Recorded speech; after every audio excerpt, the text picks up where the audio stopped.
A graça e a paz do Senhor Jesus, igreja. Glória a Deus por essa oportunidade que o Senhor nos concede. Eu estou muito feliz de estar de volta. Como a Rose falou, a gente sai, é bom viajar, é bom passear, mas o nosso coração já está neste lugar. É impressionante isso, gente. Nós estamos ainda não fizemos ainda 3 meses que nós estamos aqui. Mas é impressionante o quanto Deus já tem derramado um amor sobre essa igreja, sobre a vida de cada um dos irmãos. E essa questão do fuso horário foi muito complicada, porque aqui, como nós estamos um pouco na frente, lá nós estávamos toda hora ligados no celular, onde nós estávamos passeando, onde nós estávamos andando e olhando, né, assistindo o culto. Eu lembro que nós chegamos aqui em São Paulo, era às 20 horas de quinta-feira. Assim que eu entrei no carro, nós já ligamos o celular e viemos do aeroporto até aqui acompanhando o culto, assistindo o culto e participando do culto, porque nosso coração já está neste lugar. E eu quero dizer uma coisa para você: como é bom estar de volta. É bom estar neste lugar, é bom estar na presença do Senhor. Nós passamos aí um domingo sem termos a casa do Senhor, né? Praticamente 2 semanas, um domingo fora, mais 2 semanas. Meu Deus, que vazio no meu coração. Falei, Jesus, está faltando alguma coisa.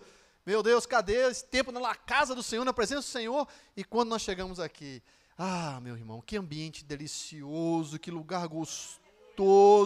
A presença de Deus no meio dos louvores, meu Deus do céu. Eu tenho que botar aqui nem um copinho de água, eu tenho que botar aqui 1 litro antes de subir, porque eu me desidrato aqui de tanto chorar, de sentir a presença de Deus neste lugar. Você já sentiu a presença de Deus aqui, irmão? Não é possível. Dá uma glória a Deus aí. Mas como é bom estar neste lugar, como é bom, meu Deus, sentir a presença do Senhor.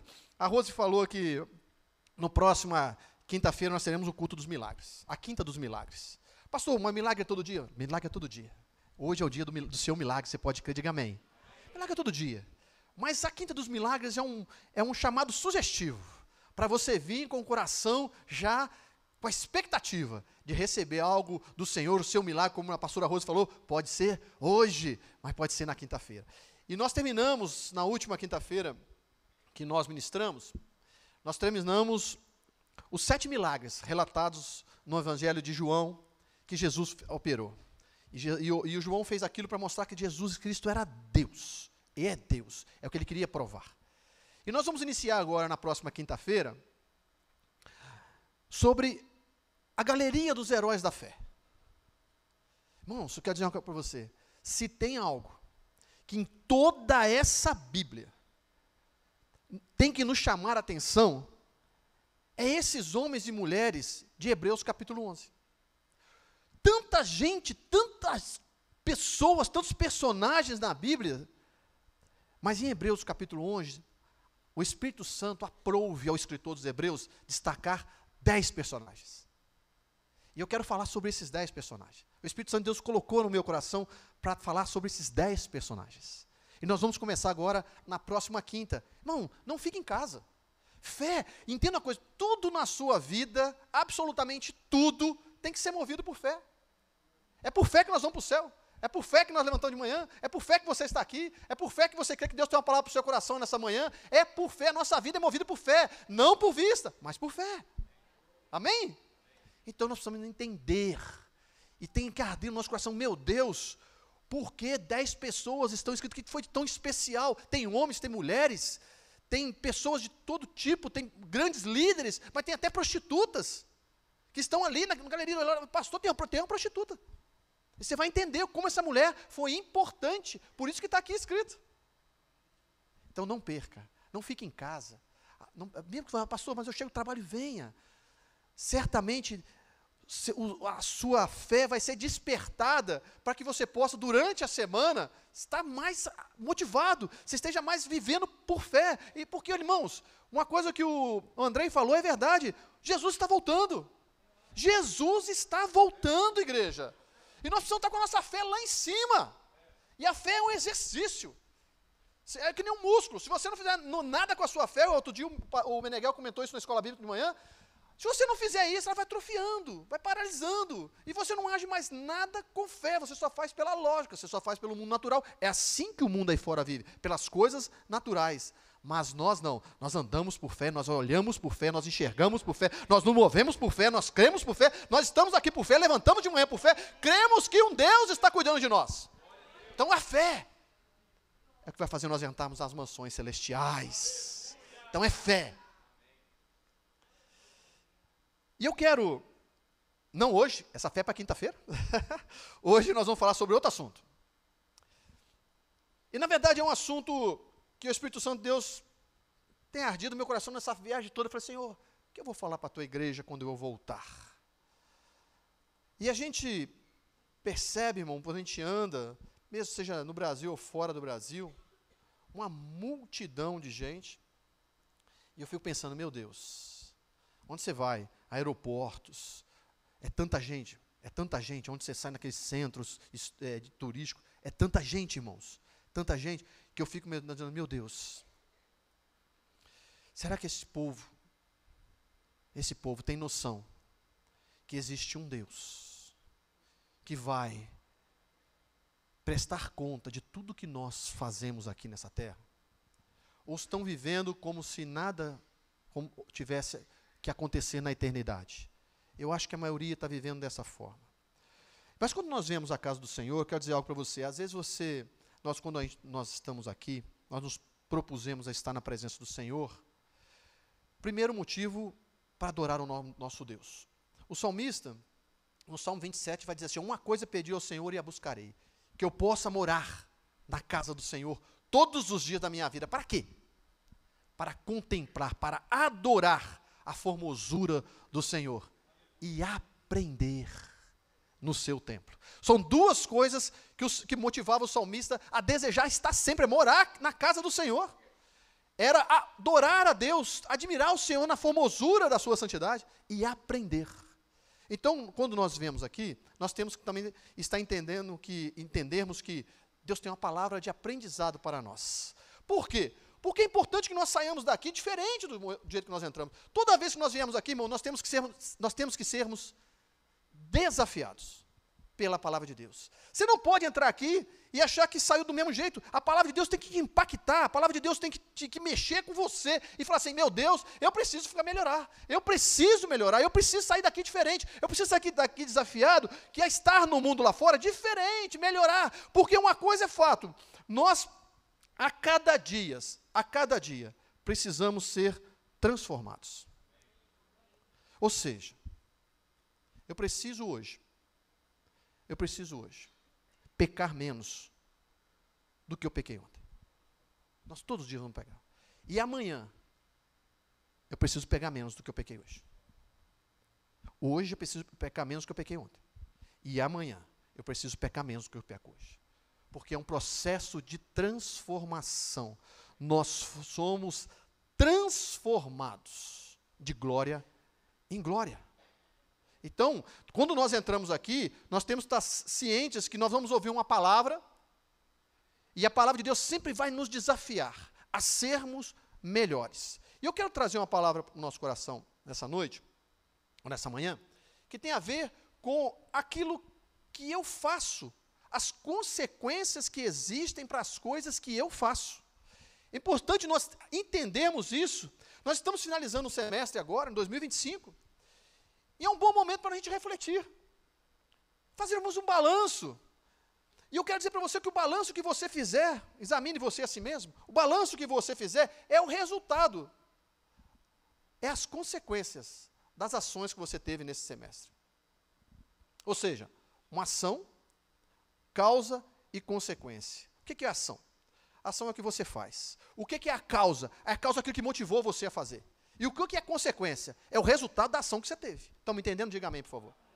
Eu vou dar um exemplo aqui, só para a gente fechar essa introdução. Davi, quando ele peca com a mulher de Urias, ele tem uma ação, ele comete um adultério. E manda matar o marido dessa mulher, chamado Urias. Qual que foi a causa disso? Ele viu lá a Betseba tomando banho, ficou interessado, desejo carnal, olhando para ela, e a negligência espiritual desejou-a causa. Consequência, depois que ele cometeu o ato de adultério, o pecado foi revelado pelo profeta Natã, o filho daquela mulher, que ela tinha engravidado nessa relação, morreu, e ele teve consequências desastrosas em sua família e no seu reino após isso. Ação, causa, consequência. Então, a análise que eu e você podemos fazer nessa manhã é o que me trouxe até aqui, são a causa, a motivação, a ação que eu tive e estou colhendo as consequências dela hoje. Então, a pergunta que eu quero dizer para você, o que você fez ou deixou de fazer que causou esse resultado? Você está satisfeito com ele? Tudo na Bíblia, para o bem ou para o mal, vai ter um resultado. Tudo na Bíblia, para o bem ou para o mal. E a Bíblia, eu gosto que a Bíblia, ela não mostra só o lado bom. Ela não mostra apenas as coisas de sucesso. Olha, eu fiz assim e deu certo. Não, Deus vai mostrar também assim, olha, não faça assim, porque se você fizer assim, dá errado também. Então, o impacto da palavra de Deus sobre nós é assim, olha, Deus vai mostrar, desse jeito vai dar certo. Mas se você fizer assim também, vai dar muito errado. Então, nós temos que sair daqui com essa consciência. Que o que eu faço, ou o que eu deixo de fazer, vai me trazer consequências. Gálatas 6:7 vai dizer assim, não vos enganeis. Não vos enganeis. Tudo, diga tudo. Tudo que o homem semear, isso também ceifará. E eu quero trazer duas situações aqui para nós refletirmos nessa manhã. Uma situação que deu muito ruim, e outra situação que foi bênção, que deu muito bem. E como nós devemos estar atentos de que forma nós procedemos para que nós possamos termos os melhores resultados na nossa caminhada com Deus. Então, eu vou tratar com você dois capítulos que estão em 1 Samuel, primeiramente o capítulo 4. Esse capítulo 4, irmãos, é uma tragédia. Eu acho que é uma das maiores tragédias que a Bíblia relata. Fala, pastor, você vai falar de tragédia? Vou falar. Vou falar para que você não cometas, para você entenda o que pode levar a ter uma consequência tão drástica, tão terrível como essa que aconteceu. 1 Samuel 4, o 20 e o 21. 1 Samuel 4, 20 e 21. Diz assim a palavra de Deus. Na hora que ia morrendo, disseram as mulheres que estavam com ela. Está falando aqui da mulher de Finéias, nora do sacerdote Eli. Não temas.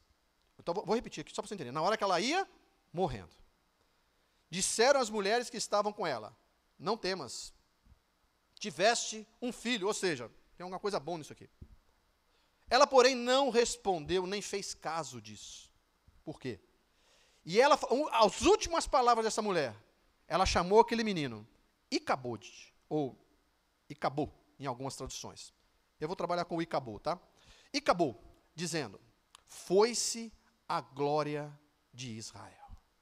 Olha só, foi-se a glória de Israel. E eu quero que você abra agora em 1 Samuel 7,12. 1 Samuel 7,12, nós vamos aqui uma situação oposta. Então tomou Samuel uma pedra e pôs em Mispa e Sem, e lhe chamou Ebenezer, diga Ebenezer, dizendo, até aqui nos ajudou o Senhor. Ação, causa e consequência. Duas histórias no mesmo contexto, mas de resultados totalmente diferentes.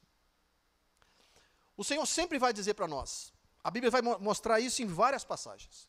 O Senhor sempre vai dizer assim, olha, preste atenção nas minhas orientações. Quer se dar tudo certo para você, quer atrair o Ebenezer para a sua vida, faça a coisa desse jeito. Porque nós podemos atrair duas coisas, irmãos. Nós podemos afastar, atrair o Icabô, que aí eu traindo o Icabô, eu afasto, foi-se a glória de Israel, foi-se a presença de Deus, foi-se o favor de Deus sobre Israel.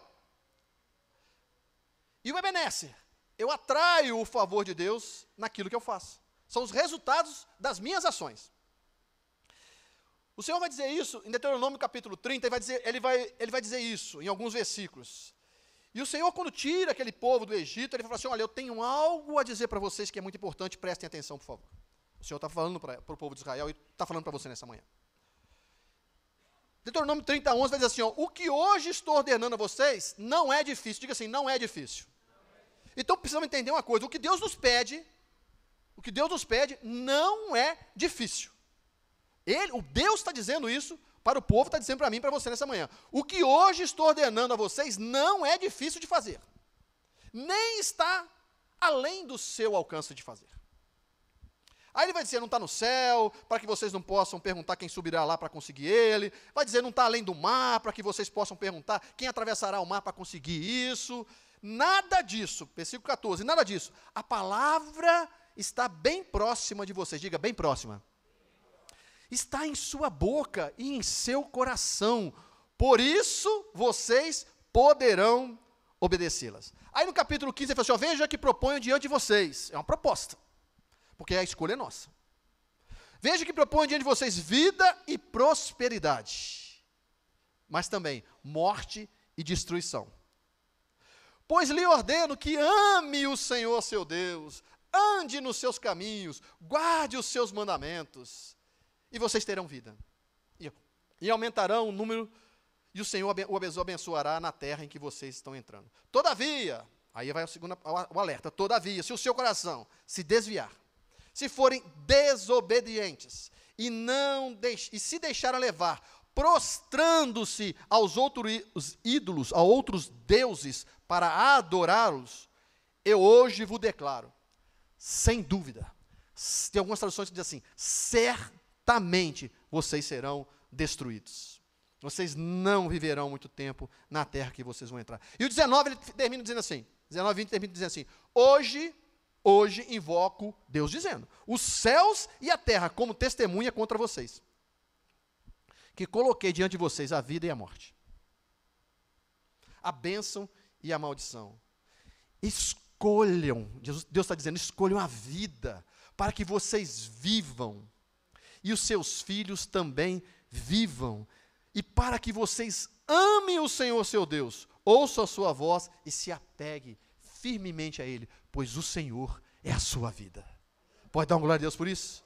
Você entende, irmãos? Deus vai dizer, olha, as suas ações vão trazer as consequências.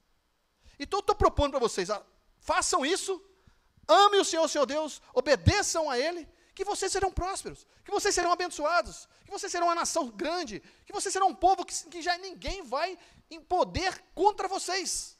Mas se vocês se afastarem de mim, fizerem algo que traga o afastamento de Deus para longe de vocês, certamente vocês serão destruídos. Então toda ação tem uma causa e uma consequência. Salmo 1, eu tenho alguns, mas eu não vou falar todos, mas só porque eu quero ilustrar aqui o Salmo 1 para reforçar isso aí. Salmo 1 vai dizer assim, ó, no versículo 3, pois será como uma árvore plantada junto a ribeiros de águas, a qual dá o seu fruto no tempo certo, suas folhas não cairão, e tudo quanto fizer prosperará. Diga tudo, olha só, tudo quanto fizer prosperar. Poxa, quem não quer isso? Quem não quer ser como uma árvore plantada junto a ribeiros, que dá o seu fruto na estação própria, cujas folhas não caem? E tudo que eu fizer, eu vou prosperar. Meu Deus, todo mundo quer isso. Sim ou não, igreja? Todo mundo quer isso. Mas para chegar nessa consequência, isso aqui não é ação, isso é consequência. Para chegar nessa consequência, ele vai dizer, olha, o Salmo 1, 1 e 2 vai dizer assim, ó, não ande segundo o conselho dos ímpios. Não se detenha no caminho dos pecadores. Não se assente em rodas de escarnecedores. Tenha o seu prazer na lei do Senhor. E na sua lei, medite dia e noite. Aí você vai colher todos esses frutos de ser uma árvore plantada junto a ribeiros. Mas você tem que ter uma ação para ter essa consequência. E a sua motivação qual que tem que ser? Eu quero ser a árvore plantada junto a ribeiro, eu quero prosperar em tudo que eu faço. Então o que eu tenho que fazer para chegar nesse ponto? Eu tenho que ter a ação de não me assentar em roda de escarnecedores. Irmãos, isso é tão sério.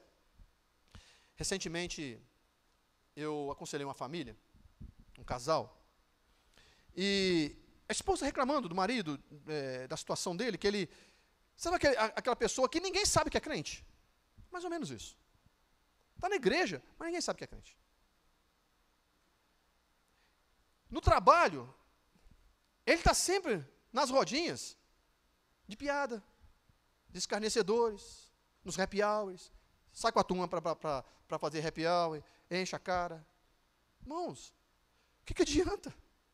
Como vai ser árvore plantada junto a ribeiro, se você está sentado na roda dos escarnecedores, se você não medita na lei do Senhor? Como? Não tem como. Então está colhendo o quê? Está colhendo o acabou. Está colhendo o acabou e você vai entender o que é isso. É uma situação trágica. E eu vou seguir aqui, para que você entenda, para tudo, irmãos, para tudo nós precisamos, olha só, até para ir para o céu, você precisa ter uma ação. Olha só, quer ir para o céu? Então você precisa confessar o Senhor com a sua boca. Romanos 10, 9. Você precisa confessar o Senhor com a sua boca, que Jesus Cristo é o Senhor, e crer de todo o seu coração, que Ele ressuscitou dentre os mortos, aí será salvo. Entendeu? Estão entendendo? Diga amém. É uma ação. Eu quero ser salvo, então o que eu tenho que fazer? Eu tenho que ter uma atitude. A consequência, eu quero ser salvo. Qual que vai me motivar a ser? Eu quero a salvação, a consequência, eu quero a salvação. O que vai me motivar a ter essa salvação? A causa? Poxa, eu quero ir para o céu. Eu não quero ir para o inferno. Então qual é a ação que eu tenho que tomar? Confesse que o Senhor Jesus Cristo é o Senhor da sua vida. Creia nele de todo o seu coração. Creia que Jesus ressuscitou, Deus ressuscitou ele dentre os mortos. E aí você será salvo. Quer que o Senhor entre na sua vida? Quem não quer Deus morando com você? Quem não quer Deus habitando com você? Imagina, quem não quer a presença de Deus junto? A tua presença é tudo para mim. Nós cantamos aqui, meu Deus, e como é glorioso ter essa presença. Mas você precisa fazer algo. Eis que estou à porta e bato. Se alguém ouvir a minha voz e abrir a porta, aí sim, aí eu vou estar junto. Aí eu vou entrar, vou cear com ele e ele comigo. Apocalipse 3, gente. Então precisa ter uma atitude de ouvir e abrir, para que tenha a presença de Deus em sua vida. Então, em 1 Samuel, no 4:20 que nós lemos, como essa mulher chegou ao ponto de dizer isso? O que trouxe essa tragédia tão grande? Eu vou contar para vocês entenderem rapidamente. A Bíblia diz que o sacerdote Eli, que era da descendência de Arão, quem era esse sacerdote? Talvez esse nome não é muito comum para mim, mas vou te dizer um nome que você vai associar bem. Esse sacerdote foi aquele que Ana orou pedindo um filho, e quando o Senhor deu esse filho a Ana, ela entregou para que ele fosse, ela devolveu ele ao Senhor. E quem cuidou desse menino, quem criou esse menino chamado Samuel, que o próprio livro leva o nome dele, foi o Eli, o sacerdote Eli. Ele tinha 2 filhos, Ofni e Finéias. Mas esses meninos não obedeciam ao Senhor. Esses 2 homens, já eram homens, não obedeciam ao Senhor. E a Bíblia nos fala que eles faziam tudo que desagradava a Deus. Nós vamos tratar esses pontos, mas eu quero trazer só vocês para esse momento.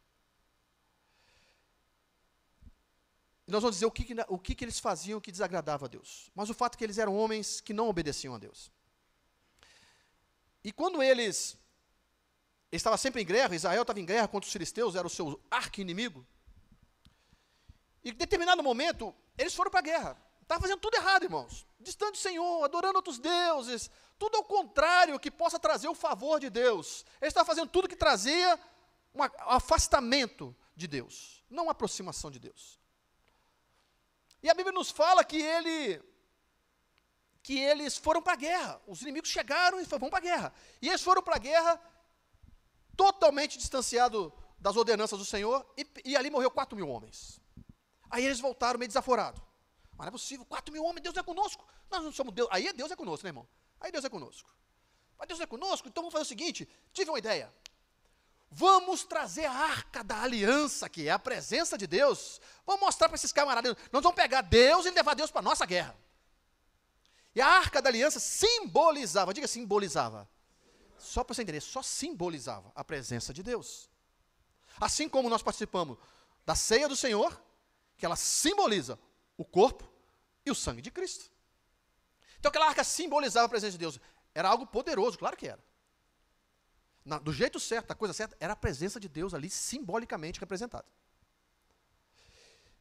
E eles fizeram algo que ninguém nunca jamais fez. Pegaram aquela arca, foram lá no tabernáculo em Siló, pegaram aquela arca e trouxeram para a cidade. Quando a arca chegou, meu Deus, aquele povo se alvoroçou, aquele povo gritou tanto, aquele povo pulou tanto, fez tanto barulho, porque a presença de Deus estava no meio deles ali agora. Agora os inimigos já era, porque a presença de Deus estava no meio deles. Aquilo fez tanto barulho, irmão, que a Bíblia diz que a terra tremeu. E lá no acampamento dos filisteus, no acampamento dos inimigos, escutaram aquele estrondo e ficaram sabendo, olha, a Arca da Aliança, aquela Arca da Aliança está lá no meio agora deles. E eles ficaram com muito medo, aquele Deus que tirou eles do Egito, aquele Deus que fez maravilhas, agora está presente, meu Deus, ficaram aterrorizados, nós estamos fritos. O inimigo pensou isso. E eles estavam, agora já era, agora nós ganhamos. Mas olha só o que aconteceu. Alguém no meio dos filisteus falou assim, gente, vamos para cima. Não vão desistir não, senão não vão virar escravo desse povo. Não vão virar escravo dos israelitas. Vamos ter coragem. Alguém lá dos filisteus falou isso. E eles foram para a guerra. Consequência, irmãos. 30.000 homens, soldados de Israel, morreram. Perderam feio. A arca, que era algo precioso, que simbolizava a presença de Deus, foi levada como troféu do inimigo. Foi levada pelos filisteus como troféu de guerra. A presença do Senhor. Sabe o que eu aprendo aqui? Primeiro, a presença de Deus não está no meio do barulho. Eles fizeram muito barulho na cidade ali, achando que a presença de Deus estava com eles. Não estava. Segundo, a presença de Deus não é talismã. Para você achar que porque você está com isso aqui, com a Bíblia na mão, acabou, vou chegar perto do endemoniado, vou dar uma biblada na cabeça dele, e o demônio vai sair. Não vai, irmão, não vai. Se você tiver com a vida toda desconcertada, não vai acontecer nada. Eu vou dizer um caso para você que aconteceu em Atos capítulo 19. Paulo expulsava demônios em nome de Jesus. Aquilo fazia o maior, meu Deus, os demônios só saem. Paulo chegava, está repreendido, sai em nome de Jesus, os demônios saíam. Aí, os filhos do sacerdote principal, quando percebeu que os demônios saíam pelo aquilo que Paulo dizia, em nome de Jesus sai. O que eles foram fazer? Ó, filho do principal sacerdote, criado na igreja, todo dia lá, na sinagoga, sabia muito bem quem era Deus. Sabia, mas não conhecia. Chega lá, foi expulsar o demônio de um homem. 2 filhos dele, desse principal sacerdote chamado Seva, é o nome desse cara. Esse nome bonito aí. E quando eles chegam lá, eles vão expulsar o demônio e falam assim, ó, eu te esconjuro-te, falando para o demoniado, em nome de Jesus, da qual Paulo está pregando. O diabo olhou para ele e falou assim, olha, eu conheço Jesus, e sei bem quem é Paulo, mas você, meu camarada, quem você é? Sabe o que aconteceu? Voou em cima dele, o demoniado, deu uma surra neles, saiu dali sem roupa, correndo e todo esfolado. Tudo errado, está fazendo tudo errado, está achando, irmãos, que é amuleto. Não é. Vou correr aqui, senão não vai dar tempo de falar quase nada. Entenda uma coisa. O que aconteceu? A arca de Deus foi tirada. E chega o mensageiro. Sobrou um homem de todo aquele exército. Volta correndo para a cidade. Chega na cidade, o povo está esperando. Né? Oh, a arca do Senhor foi para o exército. Foi junto com o nosso exército. Vai voltar todo mundo cantando vitória, com os despojos de guerra. Era essa a expectativa. Mas quando chega um homem, todo esfolado, todo machucado, volta correndo dizendo, olha, eu tenho uma notícia ruim para dar. O que aconteceu? Aí ele chega perto do sacerdote Eli, que está sentado em uma cadeira, na porta da cidade. Ele traz 3 notícias. E ele fala assim, olha, primeiro, Israel teve uma grande derrota. 30.000 homens foram mortos. Segundo, os seus 2 filhos, Ofni e Finéias, morreram na batalha. E terceiro, a arca do Senhor foi levada como troféu de guerra. Irmão, quando Eli ouviu aquilo, a Bíblia fala, quando ele ouviu que a arca do Senhor foi levada embora, ele caiu na cadeira. Tinha 98 anos de idade. Gordo, caiu na cadeira, bateu a cabeça, quebrou o pescoço e morreu. Como se isso aí já era uma tragédia grande. Agora nós temos, para chegar adiante, foram levar notícia para a nora de Eli, que estava prestes a dar à luz. Chega perto daquela mulher, esposa de Finéias, e diz para ela assim, eu tenho 4 notícias agora para te dar. Eu cheguei com 3 ruins na cidade, mas agora já tenho 4 para te dar. Primeiro, nós tivemos uma grande perda. 30.000 homens do exército foram mortos. Segundo, o seu marido e o seu cunhado morreram também. Terceiro, contei a notícia para o seu sogro, ele caiu e morreu. E quarto, a arca da aliança foi levada embora. A presença de Deus foi levada embora de Israel. E aquela mulher, quando ouve isso, a Bíblia diz que ela deu à luz ali. E morreu. No momento que ela ia morrendo, ela disse essa palavra. Ponha o nome neste menino de Icabô, porque foi-se a glória de Deus do meio de nós. Triste essa notícia, triste essa história. Eu diria trágica. Mas Deus quer ensinar a gente com algo com isso. Então eu quero trazer pelo menos 3 situações que podem causar o Icabô na vida de qualquer um. Primeiro, não conhecer a Deus. Diga, não conhecer a Deus. Mas é possível não conhecer a Deus? É possível não conhecer a Deus. Mesmo estando na igreja, é possível não conhecer a Deus. A Bíblia diz que aquele povo que foi tirado do Egito, este povo que nós estamos falando, este povo conhecia os milagres de Deus, mas não conheciam a Deus. Tanto quanto Moisés subiu no monte, ficou lá 40 dias, já fizeram um bezerro de ouro para eles. Mas em 1 Samuel, você voltar um pouquinho, 2:12, vai dizer assim, ó, eram, porém, os filhos de Eli, ou seja, o Ofni e o Finéias, filhos de Belial, e não conheciam o Senhor. Filhos de Belial, irmãos, são pessoas rebeldes, sem submissão a Deus, entregues à corrupção moral, espiritual e social. Tem uma palavra que você já deve ter ouvido, Isaías 4:6 vai dizer assim, o meu povo perece, o meu povo morre, por falta de conhecimento. Isso é tão importante, falar assim, poxa, mas esses meninos foram criados na igreja. Está que nem os que foram expulsar o demônio lá do sacerdote, o sumo sacerdote, o Eli era o sumo sacerdote também. Esses meninos foram criados na igreja, vendo tudo que Deus havia feito.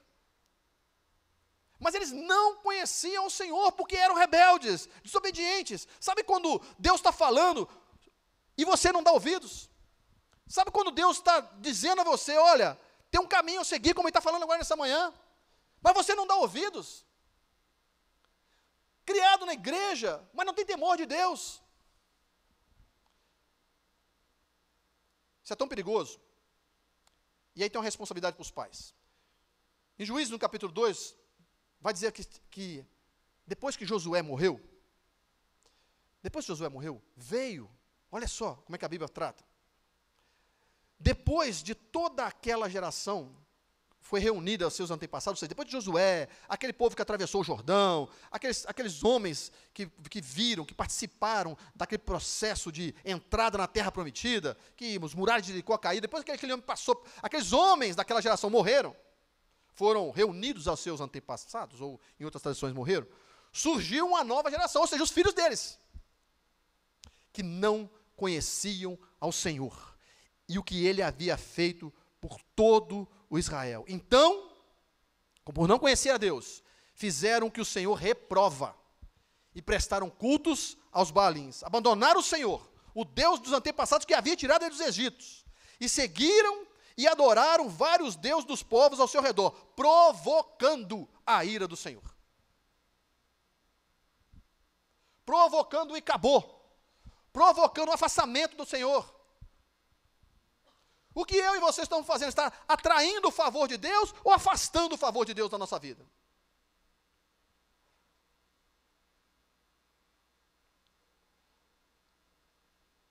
Segundo. Vou avançar aqui, nós já estamos com a hora. Segundo. Então, primeiro, não conhecer o Senhor. Diga novamente, não conhecer o Senhor. Se você vir na igreja e você não prestar atenção, não estar aqui, com o objetivo certo, com a motivação certa, você pode passar anos na igreja sem conhecer o Senhor. Lembra quando Geazi, que era um moço que andava junto com Eliseu? Irmãos, andava junto com Eliseu, um homem que tinha porção dobrada no Espírito de Deus. Mas ele não conhecia o Senhor. Você vê as atitudes dele, ele não conhecia o Senhor. Quando ele olhava o problema, ele só via dificuldade. Quando ele viu um presente que o Eliseu havia rejeitado, ele lá contava uma mentira, sem temor a Deus.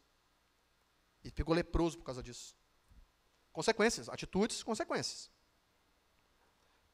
Sabe o que esses homens faziam também? Então, eles eram homens que não conheciam o Senhor. E olha o que mais eles faziam. Eles estavam em Siló, o templo era em Siló, o sacrifício era feito anualmente nessa cidade chamada Siló. E eles eram ali os filhos do sacerdote, então eram sacerdotes também. E a Bíblia nos fala que o sacerdote tinha direito à oferta que era entregue ao Senhor, depois que essa oferta era queimada a gordura dela. Então entenda, de ano em ano o povo vinha, sacrificava ao Senhor, e oferecia ao Senhor um animal em sacrifício pelos pecados deles. Aquele animal, a gordura dele, aquela oferta, a gordura dela era para o Senhor. A ordem era, vocês não comam antes da gordura ser desfeita. Por que Deus está dizendo isso? Deus precisa de gordura, gente? Não. Mas Deus queria mostrar assim, Senhor, o sacrifício é meu, tá? É meu. Para vocês entenderem que o sacrifício é meu, parte dele é para mim. Então, quando vocês cozerem o animal, depois que a gordura sair, para que vocês entendam que o sacrifício é meu, eu vou deixar vocês comer o resto. É só um modo do povo entender que o sacrifício era para o Senhor. E aí, o peito e a coxa direita poderia ser para o sacerdote, era o direito deles. Era o salário deles, era a recompensa deles, porque eles estavam ali servindo ao Senhor. E a Bíblia nos fala que esses homens, os filhos desse sacerdote, do Eli, tinham um garfo com 3 dentes. E eles chegavam nesses caldeirões antes que a gordura fosse desfeita, antes que a gordura fosse cozida, e enfiavam o garfo ali, e tudo que aquele garfo pegava, eles levavam embora. Podia ser qualquer outra parte, que também já estava errado. Mas o mais errado ainda, é que eles pegaram para si aquilo que pertenciam a Deus. Quer afastar o favor de Deus da sua vida? Pegue para você aquilo que pertence a Deus. Pastor, como é que eu posso fazer isso? Eu vou dizer pelo menos 2 coisas que você pode fazer isso, facilmente.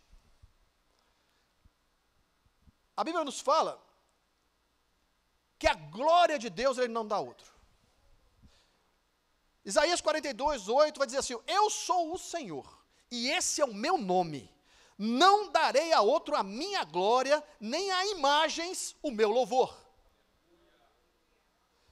Então, tomar a glória que é para Deus, pode fazer de você afastar a presença de Deus. Como é que eu posso fazer isso? Se você serve na obra de Deus, meu irmão, para a sua glória, você já está fazendo isso. Jesus falou dos fariseus que davam esmolas para todos verem, que oravam nas praças para que todos viam, que eles jejuavam para mostrar para o povo que estava jejuando, para dizer, olha como eu sou bonzinho, olha como eu sou santo, eu estou jejuando, olha isso, olha aquilo, eu sou bonzinho, estou dando uma esmola para esse coitado. A Bíblia diz, Jesus fala assim, ó, eles já receberam o galardão deles. Mas você, quando for fazer isso, você, quando for orar, entra na porta do seu quarto, fecha a porta do seu quarto, porque o teu Deus que te conhece em secreto, é Ele que vai te recompensar. Entenda como fazer para receber o favor de Deus. Se você canta aqui, se você sobe a esse púlpito, se você está na porta, se você está servindo o Senhor em qualquer hora, para ser visto, a glória já é sua. Você não vai atrair o favor de Deus. Nós precisamos entender que tudo é por Ele, tudo é para Ele, tudo vem dEle, e toda a honra, toda a glória, todo o louvor pertencem a Ele. É assim que tem que ser. Segundo, será que aquilo que Deus me dá, Malaquias 3 fala sobre isso, os dízimos e ofertas, pertencem a quem? A mim? É meu? O Senhor fala assim, Malaquias 3:10. Trazei os dízimos e ofertas para mim, pertencem a mim. Pastor, mas Deus precisa de dinheiro? É a mesma coisa, Deus precisa da gordura? Não. Mas é para mostrar para você e para mim que o que vem em nossas mãos vem dele, o fôlego de vida vem dele, a força no braço vem dele, o intelecto vem dele, é ele que abre as portas, é ele que nos mantém de pé, é ele que nos dá saúde, é ele que conduz a nossa história, é ele que acampa os anjos ao nosso redor, é ele que guarda a nossa entrada e guarda a nossa saída, é ele que derruba os nossos inimigos. Então é ele, tem que entender ele. Como você reconhece que é ele? Dando a ele parte daquilo que é dele, para a obra dele, o sacrifício é dele. Senhor, estou entregando ao Senhor aquilo que pertence ao Senhor. Não retém aquilo que pertence a Ele. Você pode trair, afastar o favor de Deus da sua vida. Terceiro e último, falta de temor de Deus. Esses homens, 1 Samuel 2:22 vai dizer que eles deitavam-se com as mulheres que serviam no templo. Tinha o menor temor de Deus. Não conheciam a Deus, tomavam aquilo que é de Deus e não tinha temor a Deus. E a Bíblia diz que o temor a Deus é o princípio, é o início de toda a sabedoria. É aqueles homens, além disso, não davam ouvidos à repreensão. Versículo 25 de 1 Samuel 2. O pai dele chegava para ele e falava: filho, não é boa a fama que eu escuto de vocês. Está todo mundo falando que vocês estão fazendo tudo que está errado. Estava nem aí. Estava nem aí.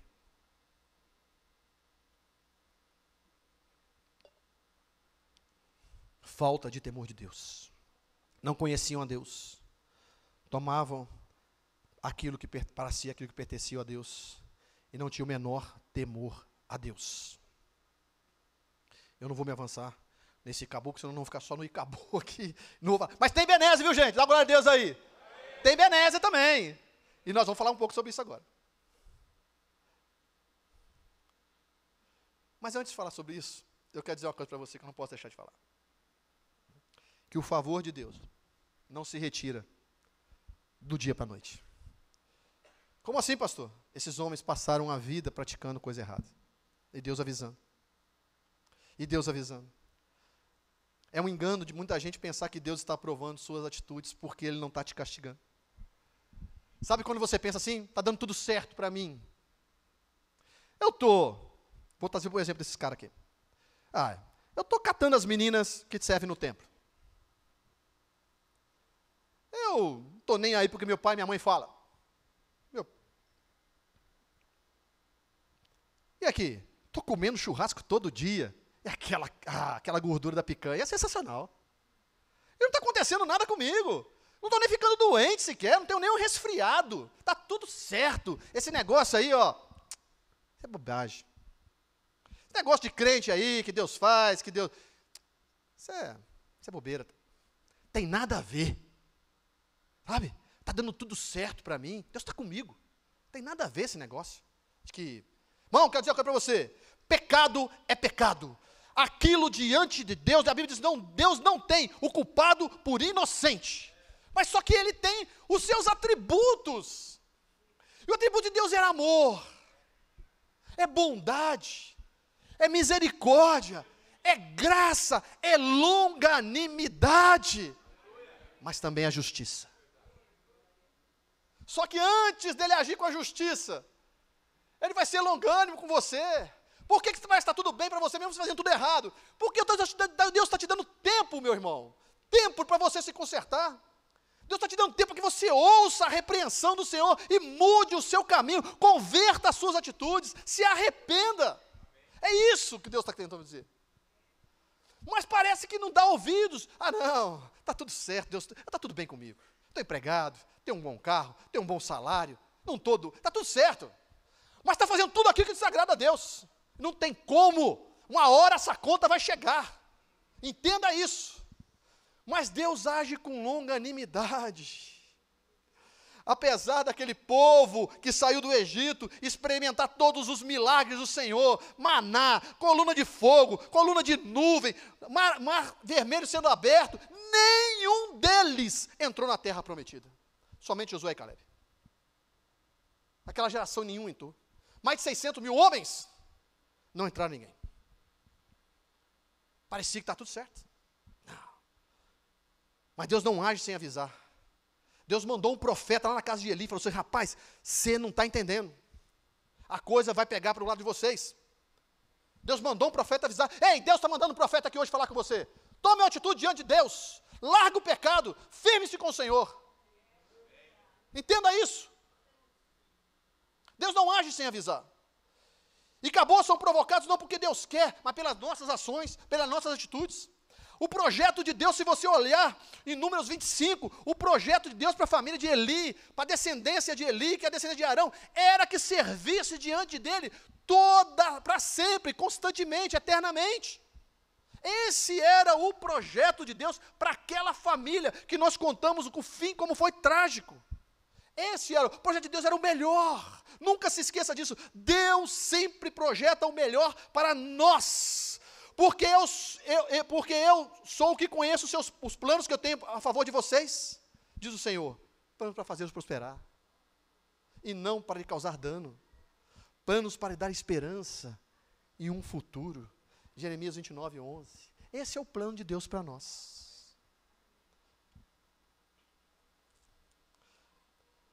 E consequência de tudo isso que aconteceu aqui. Se você olhar o que aconteceu com eles, com a família de Eli, com a descendência daí em diante, a abreviação dos dias, a Bíblia diz que todos eles iam morrer cedo. Substituição de posição, rebaixamento, ou seja, de cabeça para cauda. Da fartura para a miséria, ou seja, a glória de Deus, a presença de Deus se afasta. Mas o capítulo 7, versículo 2 diz assim: Ebenezer, até aqui nos ajudou o Senhor. Tem acabou, mas também tem Ebenezer. E o que traz o Ebenezer? No capítulo 7, vai dizer assim, olha só, depois que tudo isso aconteceu, essa tragédia toda ocorreu, depois que nós já aprendemos o que afasta o favor de Deus. Você já aprendeu o que afasta o favor de Deus aí? Diga sim ou não, por favor. Amém? Todos entenderam? Diga amém, por favor. Então, não pratique essas coisas. Não pratique essas coisas. Vamos lá. Agora vamos aprender o que vão trazer o favor de Deus para a nossa vida. Que é isso, é importante demais. Eu quero isso para mim. Capítulo 7, versículo 3, assim: disse Samuel a toda a casa de Israel, se de todo o vosso coração, diga todo o meu coração, todo, diga todo o vosso coração vos converteis ao Senhor. Segundo, tirai dentre vós os deuses estranhos e as astarotes, preparai o vosso coração a servir ao Senhor, e servi somente a Ele vos livrará das mãos dos filisteus. Então os filhos de Israel tiraram dentro de si os Baalins e os Astarotes, e serviram só ao Senhor. Disse mais Samuel: congregai todo Israel em Mispa, e orarei por vós ao Senhor. Congregaram em Mispa, tiraram água e derramaram perante o Senhor, e jejuaram aquele dia, e ali disseram: pecamos contra o Senhor. E Samuel o julgava, e os filhos de Israel em Mispa. Vamos lá, olha o que aconteceu depois dessa situação. Olha como é que Deus é tremendo. Versículo 7. Ouvindo os filisteus que os filhos de Israel estavam congregados, tinham se ajuntado em Mispa, subiram os príncipes dos filisteus contra Israel. Reuniram todo mundo. O exército agora a gente extermina de vez. O povo estava espalhado. Perderam 34 mil homens. 4, depois 30. Agora espalhou. É difícil catar um aqui, outro ali, mas nós queremos exterminar com esse povo. Precisa acabar com esse povo. Agora eles se reuniram, todo mundo num lugar só. Agora está fácil. Está fácil. O exército principal deles já perderam. Agora nós vamos lá cercar e vamos acabar com essa raça de uma vez por todas. Esse era o plano dos filisteus. Só que agora tinha um povo diferente. Agora tinha um povo que já tinha colocado para fora os deuses estranhos que eles estavam servindo. Agora já tinha um povo que tinha colocado para fora aqueles ídolos pela qual eles estavam se prostrando. Pastor, como é que eu posso fazer isso? Eu não tenho nenhuma imagem lá em casa. Será que... Irmãos, ídolo é tudo aquilo que toma o lugar de Deus. O que pode estar tomando o lugar de Deus na sua vida? Só você sabe. Eu não posso julgar isso. Pastor, como é que eu sei? É aquilo que te impede de você estar na presença do Senhor. É aquilo que te impede de vir à casa do Senhor, que toma facilmente, quando você recebe um convite, quando você pensa, não, porque eu vou na casa do Senhor, eu vou em tal lugar. Não dá valor a estar na presença do Senhor. Porque este é o lugar que nós, cristãos, temos que estar reunidos na presença dEle. Agora, tem um dia que é o dia do Senhor, que é o domingo. Tem uma quinta-feira que você pode vir servir ao Senhor. O que te leva para outros lugares? O que te leva? É estar no seu coração. O que facilmente tira você da presença do Senhor, tira Deus de primeiro lugar, é isso. Olha só, agora estava num contexto diferente.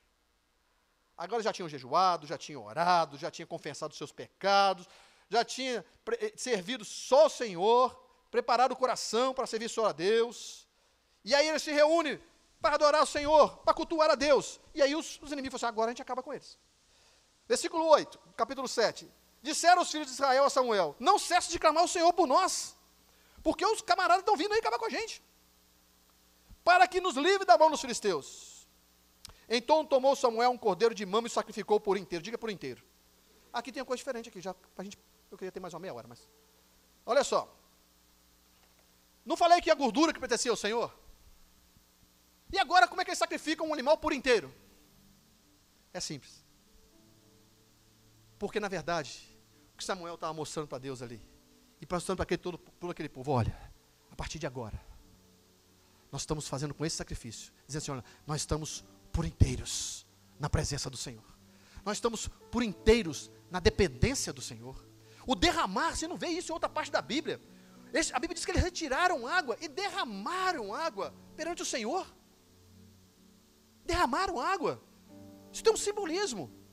Derramar água significa que você derrama água, você não pega ela de volta. Isso é um caminho sem volta.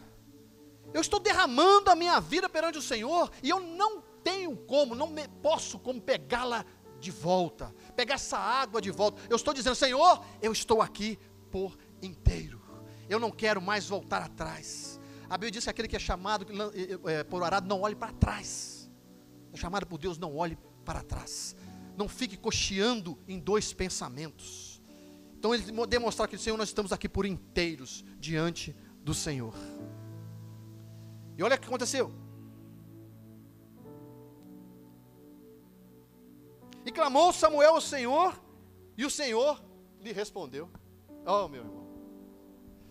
Quando nós estamos certos na presença do Senhor, quando nós estamos por inteiro na presença do Senhor, como nós confessamos nossos pecados diante do Senhor, quando nós tiramos tudo aquilo que toma o lugar de Deus na nossa vida, como nós congregamos e oramos, eu quero dizer uma coisa para você, Deus responde. Deus responde. A Bíblia diz que na hora Deus respondeu. Samuel orou, aquele povo estava ali, quebrantado, já tinha confessado os pecados, derramado na presença do Senhor, aquele povo estava ali por inteiro na presença do Senhor. O inimigo veio com toda a fúria, mas a Bíblia diz que o Senhor lhe respondeu.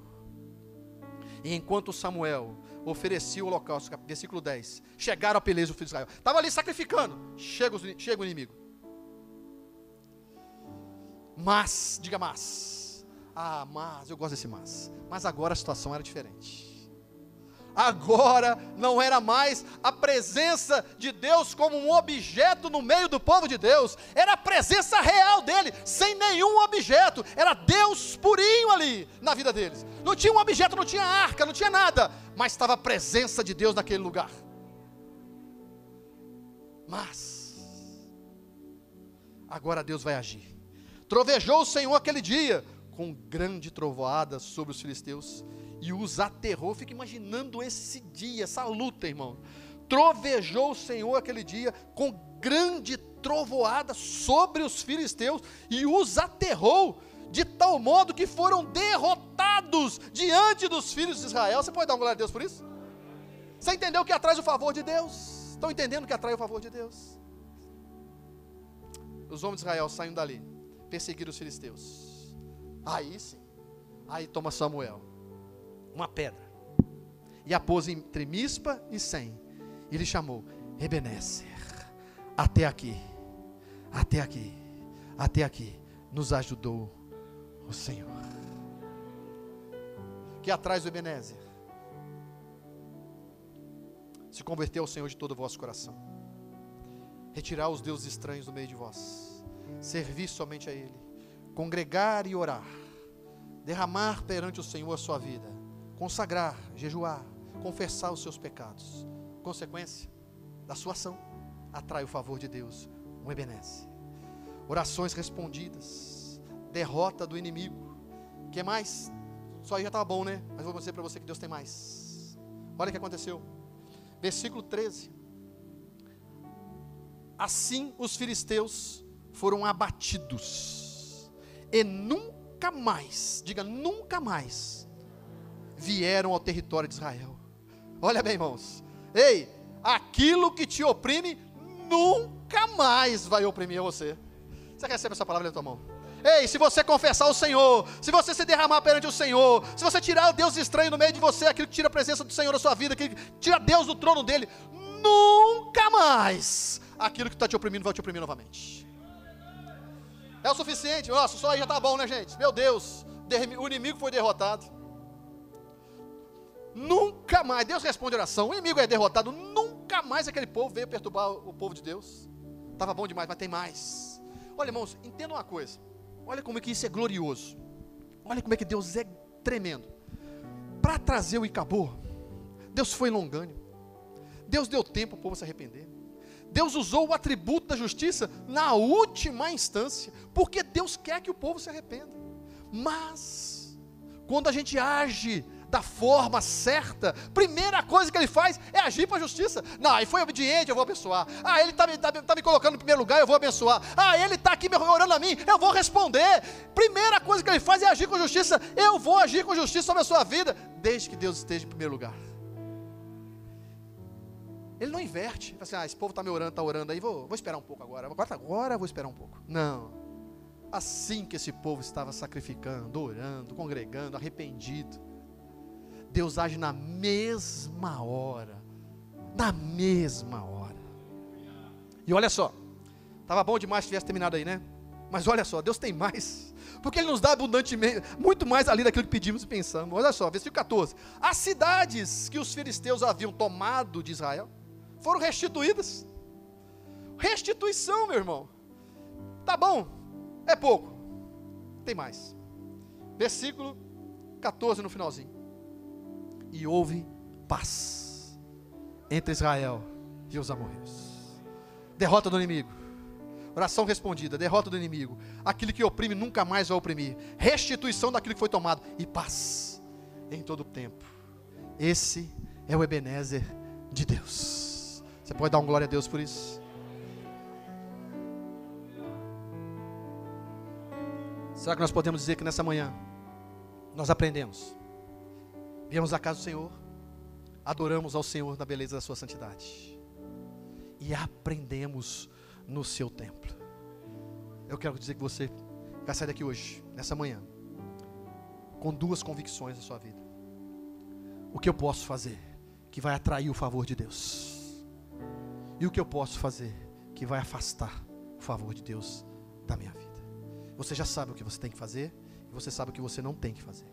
É importante que você não tenha dúvida de uma coisa: as suas ações vão trazer as consequências, seja para o bem ou seja para o mal. Eu convido você a se colocar em pé. Eu quero orar por você.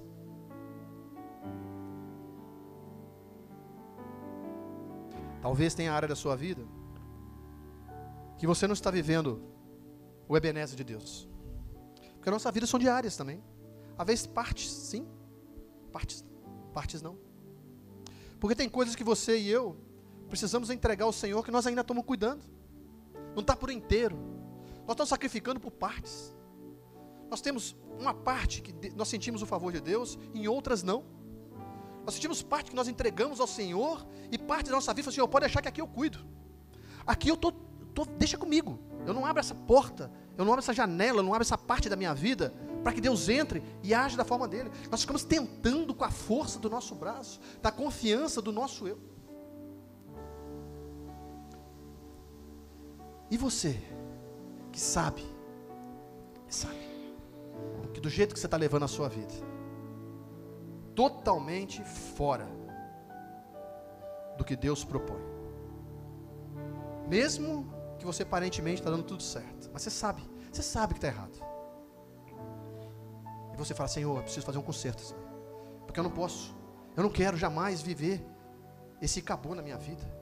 Eu quero cada dia na minha vida colocar um Ebenezer, toda manhã colocar um Ebenezer: até aqui me ajudou o Senhor, até aqui me ajudou o Senhor, até aqui me ajudou o Senhor, até aqui me ajudou o Senhor. Então, enquanto nós louvamos o Senhor, para você que precisa fazer um conserto com o Senhor, esse é o momento. E para você que sabe que tem áreas na sua vida que você está segurando ainda, e você aprendeu que você precisa entregar por inteiro, você aprendeu aqui que você precisa sacrificar o cordeiro por inteiro, para que Deus responda, para que Deus haja em todas as áreas. Gente, Deus quer nos abençoar em todas, diga todas as áreas da nossa vida. E se tem área que não está sendo, é porque tem um cordeiro que não foi sacrificado por inteiro, ele está sendo só por partes. Mas você quer entregar no altar do Senhor, você quer entregar no altar do Senhor. Tem um louvor que diz assim, não sei se você consegue me acompanhar, olha aí: tudo entregarei. Você faz seu lugar, vem aqui receber uma oração. Isso é uma manhã especial que Deus marcou para você. Então fica aí, vem receber uma oração, venha sair daqui por inteiro na presença do Senhor. E se você tem algo que precisa consertar com o Senhor, esse é o momento. Venha receber a oração do Senhor.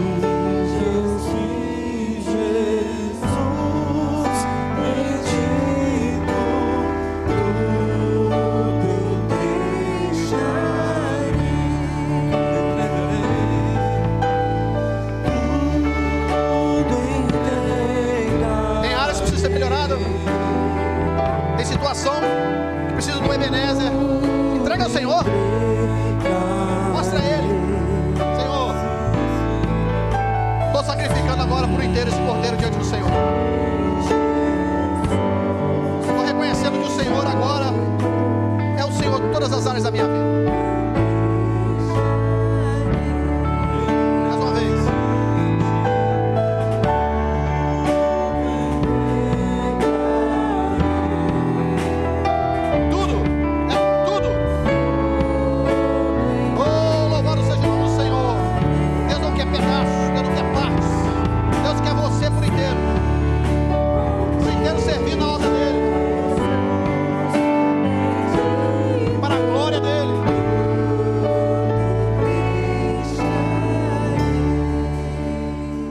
Põe a mão no seu coração. Vamos orar ao Senhor.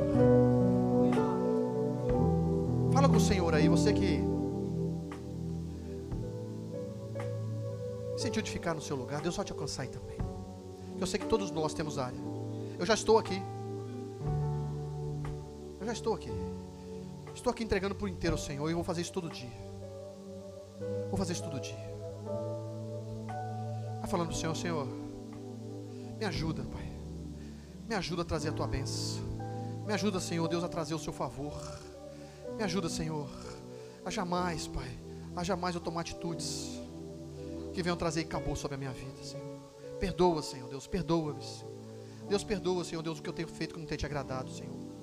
Mas eu me comprometo que a partir de hoje eu quero viver um novo estágio, Senhor, um novo momento, uma nova fase, Pai.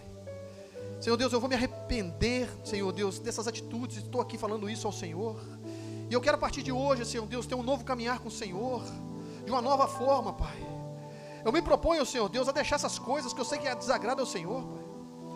Eu sei que essas coisas que eu estou vendo, Pai, eu estou praticando, Senhor. Eu sei que isso vai contra a Tua palavra. Eu sei que isso vai contra, Senhor Deus, as Tuas determinações. Eu sei que o Senhor tem sido longânimo comigo, Pai, mas tem sido mais forte que eu. Mas hoje eu preciso tomar uma atitude diante do Senhor. Senhor, a Tua palavra diz que ame ao Senhor. Eu preciso amar o Senhor e obedecer aos Seus estatutos, Pai. É uma decisão minha, não é um sentimento, é uma decisão. Ame ao Senhor de todo o teu coração, de toda a tua força e de todo o teu entendimento. Reconheça o Senhor em todas as suas coisas e Ele vai prosperar os seus caminhos. Senhor, eu preciso fazer isso, Pai. Eu preciso entender, Senhor Deus, e tomar uma atitude. Eu faço isso agora, diante do Senhor. Que coisas que eu tenho feito, que tem desagradado ao Senhor, meu Deus. Deus, eu me comprometo a não fazê-las mais. E que o Teu Espírito me ajude, Senhor. Me ajude, me dê forças, Pai.